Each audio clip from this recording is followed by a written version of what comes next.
Thank you very much. Is audio okay? Can you hear me well? Good, great. Hello, everyone. I'm Anna. Originally, I was going to give that talk with my colleague Nico, but unfortunately, he couldn't come here to London for personal reasons. So, yeah, I'm going to do it on my own. I work at Isovalent, a company mostly known from Cilium. Cilium is a CNI plugin for Kubernetes. We'll get to what that means in a moment.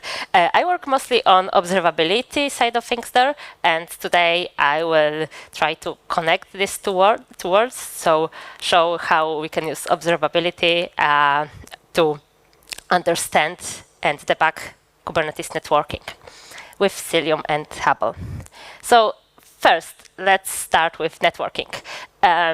Just to make sure that we are all on the same page and have the same terminology, I will start with very short networking 101 introduction. This will be basics, probably many of you are familiar with it, but I know this terminology may sound a little bit daunting if you are not super familiar with it. So when talking about networking, people usually refer to this OCI model.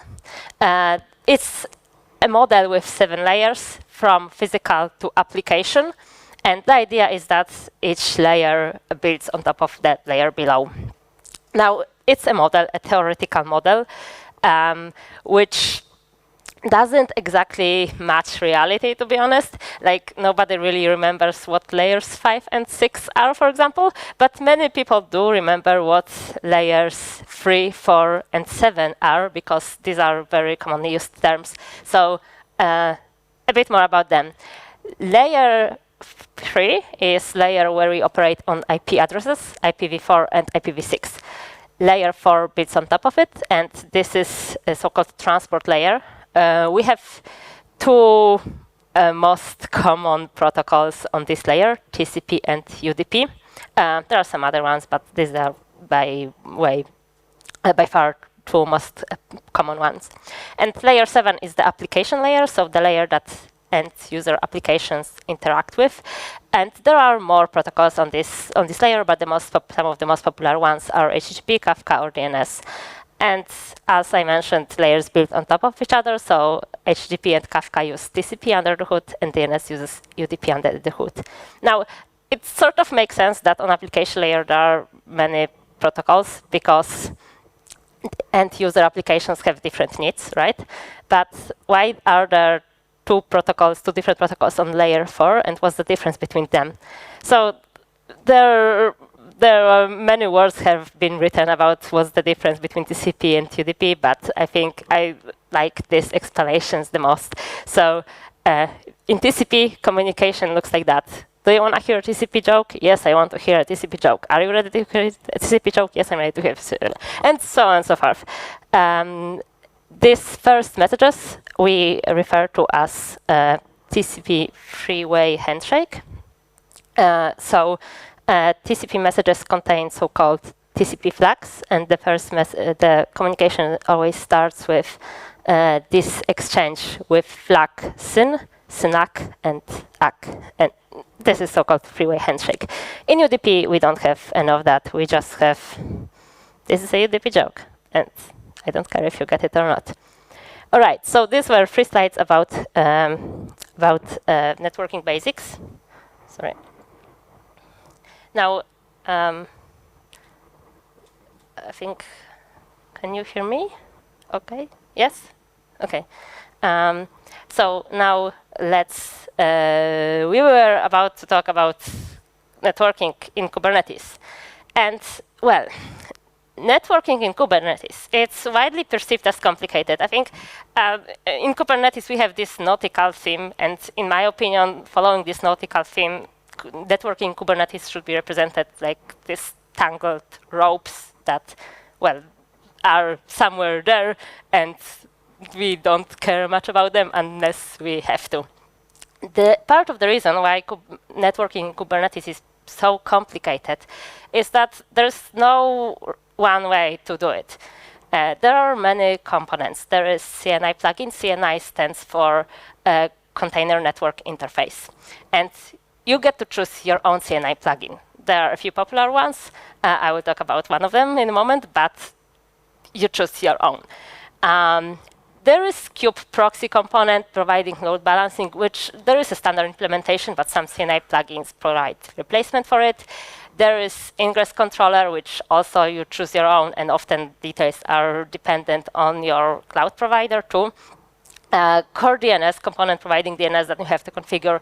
A few Kubernetes resources like network policies, services, endpoints, ingress. A few of these components that are there and look completely differently in different clusters. And that's not all. On top of that, these days we need to mesh multiple clusters. So we have cluster mesh. We have service mesh, which what is a service mesh is a topic for another talk, but set of features provided by service mesh is different between different service meshes. There are some other external components like external DNS, and there is upcoming gateway API, which gives us a few extra Kubernetes resources. So yeah, it is complicated and it can be daunting.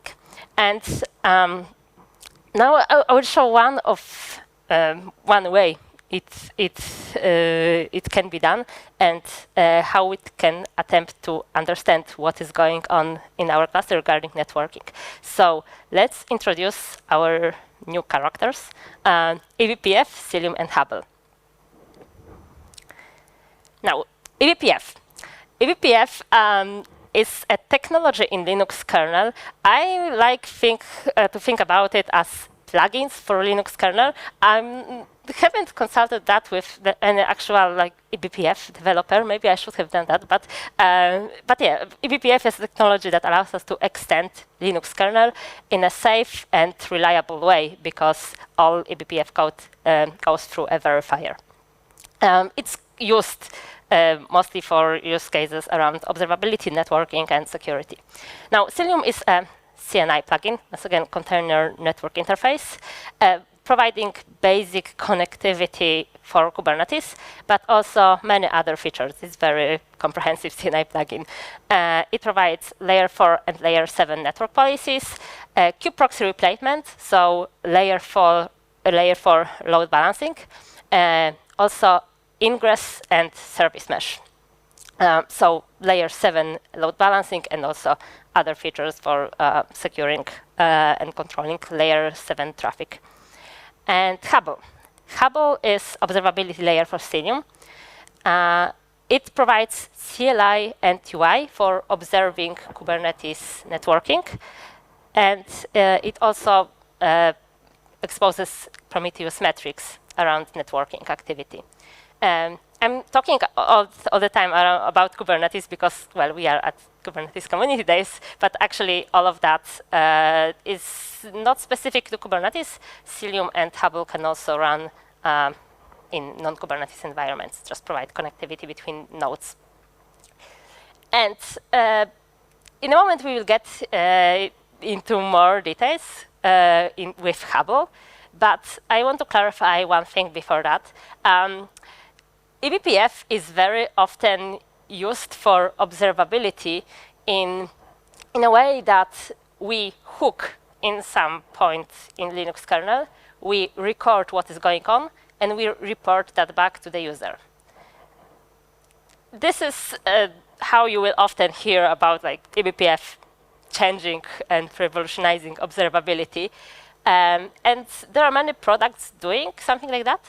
One of them is Tetragon. Tetragon provides observability with eBPF, mostly in security context. So things like process events, file operations, also network events like socket operations. Here we can see example Tetragon output, and we can see that we can use Tetragon to observe, for example, socket events, so opens, connecting to the sockets and messages close. This is not Hubble. Hubble also builds on top of eBPF, but it doesn't use eBPF for observability directly. It piggybacks on Cilium. Cilium uses eBPF for networking. So networking in Linux kernel normally would, like traditionally, was done with IP tables. It can be also done with eBPF. So eBPF programs control what flows are flowing in the Linux kernel. Hubble, Cilium implements that. Hubble provides visibility for Cilium. So what we are getting from Hubble, we are getting flows. And a flow is a very wide network event. We can see here example table of flows. It's a wide event it contains data from information from multiple layers, so layer 3, 4, 7. Kubernetes metadata, if it's running in Kubernetes cluster. Yeah, and a timestamp, of course, when it happened. Hubble also exposes Kubernetes Prometheus metrics. Here we have an example configuration of the Helm chart, of Cilium Helm chart, when we can enable all metrics we want to collect. We can enable labels that we want these metrics to have, so this way we control cardinality very granularly. And we also can enable things that will allow us to like service monitor for scraping with Prometheus operator, or Grafana dashboards that will give us some default dashboards to observe our traffic. How does all of that work? So here we have a diagram of Cilium and Hubble. This blue box, big blue box we see here, is Cilium agent running on a node. There are a few components in the Cilium agent. There is Envoy proxy and DNS proxy providing layer 7 visibility and network policies. Both are optional. We can run Cilium only with like layer 4 controls without these additional proxies. There is metadata cache used by Cilium for storing identity of components communicating with each other. There is Cilium monitor. We'll get to that in a moment.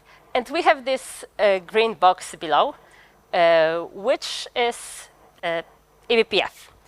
We call it data path. These are eBPF programs running inside Linux kernel on the node. They are injected by Cilium agent, and they are providing network connectivity. eBPF programs use BPF or eBPF maps as storage for them, and Cilium reads these BPF maps through perf ring buffer to control what is going on regarding networking. Now Hubble. Hubble is this purple square inside the blue one. Hubble also runs as one of the components of Cilium, and it collects all of that data. So data from layer 7 proxies, identity cache, Cilium monitor data from eBPF, collects all of that, parses the packets that are flowing inside the Linux kernel, and stores that in a ring buffer. Now, Hubble exposes all this information to user in two ways. We sort of saw both of them already. One is raw flows that can be queried through gRPC endpoints. They can be queried by either Hubble UI or Hubble CLI through component we call Hubble Relay that is centralizing, that is collecting data from multiple nodes. Because Cilium agent, of course, runs one on each node. And second way is Prometheus metrics, which are exposed by a standard Prometheus metrics endpoint that can be then collected in Prometheus and visualized, for example, with Grafana. All right. So now we went through that. Let's debug a networking problem. We'll go through a simple scenario with application running in Kubernetes that has some issues. I would do a live demo, but I don't trust computers that much, so we will walk through that. Okay. Here we have a simple application: front-end service with one pod, worker service with two pods. Front-end is talking to worker via HTTP, so hitting HTTP worker on port 8080. User is talking to front-end. And we are port forwarding the front-end service, trying to hit it, and we are getting an error. Front-end is telling us that it can't talk to worker. Now, if in our cluster we have set up some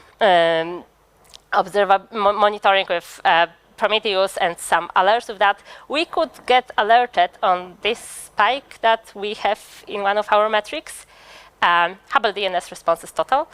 We have some errors in DNS responses. And to understand what is going on with DNS, we can use Hubble CLI. In particular, Hubble observe command. That is the basic command we would use in the Hubble CLI to query raw flows and filter them. Hubble is aware of Kubernetes metadata, so we can use Kubernetes metadata like namespace, name, or labels, for example, to filter all that information. Here we can filter by label, app frontend, and also by namespace. And we can filter only DNS flows because we know that problem is, of course, DNS. And what we see here, we see a few interesting things. First of all, we see DNS answers with A and quadruple A records, because Kubernetes, in Kubernetes, each pod and each service gets records for both A and quadruple A records for IPv4 and IPv6. We can also see that we don't get only one answer, as we could expect. We just hit service 1, and we are getting multiple answers here. That's because there are multiple different queries happening. If we look closely at the domains that are queried, we see that we first have DNS query for worker.demap.service cluster local, then worker service cluster local, then worker cluster local, and these are not all. There will be more, but we can see that there are different DNS queries happening for a domain that is shortening. So all of these responses are coming from the core DNS pod in kube system namespace. This is component handling DNS in Kubernetes normally, in this cluster at least. Yeah, and this gives us a few interesting information on how DNS works in Kubernetes, but we are here to find the problem. And if we look very closely at these domains that we get in responses, we can see that we made a typo. The worker is spelled with double R. And indeed, if we look at the configuration of the front-end deployment, we can see that this worker URL is passed in an environment variable, and indeed there is a typo. We spelled worker with double R. Let's fix it. Let's try again, and we are getting same error. Again, if we have monitoring and alerting setup in our cluster, we could get alert on this spike in the metric. We have an increase in Hubble drops. What does it mean? Let's check with Hubble CLI again. We can, again, use same namespace and label filters and filter by verdict dropped. So we see that indeed there are some flows that are dropped, and we also see the reason for the drops here. The reason is policy denied. What does it mean? Hubble exposes Hubble UI, but even without running Hubble, you can use one of its features, Network Policy Editor, which is available under editor.cilium.io. Give it a try. In this editor, you can upload the network policy network policy, and it will be visualized in this graph way. So we uploaded network policy here, and it got visualized. We see there are some, it's not much probably visible here, but we see there are some green arrows and some red arrows. Green arrows means that traffic is allowed, red that not, unsurprisingly. We see there is one green arrow on egress, and if we can also hover over it, then we will see the part of the network policy that is responsible for this arrow, and we will see some details, including Kubernetes metadata. If we look very, very closely at this, we can see that our network policy contains same typo. Of course, because I just copy-pasted this thing, right, as everybody would do. So of course it contains the same typo. So we can see that, yeah, even though we had one green arrow over here, if we hover over the arrow, we can see that the label we are using is indeed wrong. Let's fix it. We fixed it, and it fixed nothing. We are getting same error. And same story again. We could look at our dashboards and maybe get alerted about another problem. Here at the top of the slide, you can see Prometheus query I was using to create this graph. And you can see it's a bit more complicated in this case, because what is happening here, we have Hubble TCP flags total metric, which is a metric counting TCP flags. And what the graph is displaying are SYNs without syntax. So if you recall the slide with the TCP joke, you can remember that TCP communication always starts with SYN, SYNAC. And if we have SYN and we don't have the SYNAC response, that can mean a few different things, but for sure that means that TCP communication is not happening as we expected it to happen. And we can query these cases when we have TCP SYN without TCP syntax with Prometheus metrics. We have to do this trick here when we kind of swap the traffic direction, because we have one request, one direction, one way, and then we have response with another direction. So to match labels in this metric, we need to swap them. This is a detail. But using Hubble CLI, we can query exactly same thing. We can, again, use Kubernetes metadata and filter by protocol to query all TCP traffic that is happening for our app. And we see that, yes, there are requests with TCP flag SYN and nothing else. It's not obvious what is wrong here. There's nothing in red. There is nothing saying error in these flows. But we see exactly what is happening. What exactly is happening is that front-end bot in demo app namespace sends request. There is also port and its internal identity. This bot sends a request, TCP request, to worker pod in demo app namespace on port 8000. And if you recall our the diagram of this demo app, you might remember that we didn't have port 8000 there. We want the worker works exposing port 8080. And we had this issue with environment variable where there was incorrect name, but the port was correct there. It was 8080. So why are we suddenly hitting port 8000 there? Well, the answer is because we configured it that way. If we take a look at the service, the worker service, we can see that it indeed binds to port 8080 on the pod, correct one.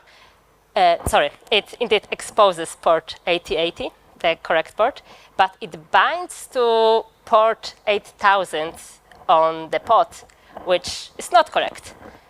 Once we fix that, we can finally communicate to our worker, and the frontend is responding with, well, not very interesting, but at least the answer that we were expecting. So this is it from me.